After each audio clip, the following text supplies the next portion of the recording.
Azizlar, biz aeroport Jukowskiga talablarga binoan bugun 17-iyun 2025-yil chiroyli qilib sizlarga kerakli informatsiyani registratsiya jarayonlarini ko'rsatib boraman. Videoga bitta like bosing, kommentariyada o'z fikringizni qoldiring. Videolarimiz ma'qulmi yoki yo'qmi? Qani ketdik bo'lmasa. Aeroport Jukovskiy bu yog'i chiqish zonasi, u tomoni kirish zonasi. Hozir kirish zonasidan kirib chiroyli qilib sizlarga javob beramiz informatsiyalarga. Shunday kirasizlar aeroport Jukovskiyga 14 ta tablosi bor. Mana shu yerda полный registratsiyalar chetda bo'ladi. Aeroport Jukovskiydan ko'proq Uralskiy avialiniya uchadi. Uralskiy aviakompaniya uchadi. Bemalol kelib, mana shu yerdan registratsiyadan o'tib kirib ketaverasizlar. Ruchnoy kladlaring idishlarga qizillarga solinadi. Son sig'masa ham shtraf qiladi do'stlar. Shuni o'zlaringiz uchun bilib olinglar. Aeroport Jukovskiy. Mana Farg'ona, Jukovskiy Farg'ona, Jukovskiy Samarqand, Jukovskiy Urganch, Jukovskiy Dushanbe yo'nalish bo'yicha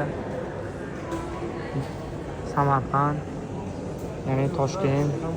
Qiladi o'zi akam ruchnoylar ekan. Mana shunga sig'ish kerak. Hozir sig'mayapti, ko'ryapsizmi? Mana shu yerda proverka qiladi mana. Mana ajdaniya zal mashq bo'ladi. Kiraverishda proverka qiladi, ruchnoy kladlarni proverka qilib keyin kirgizadi.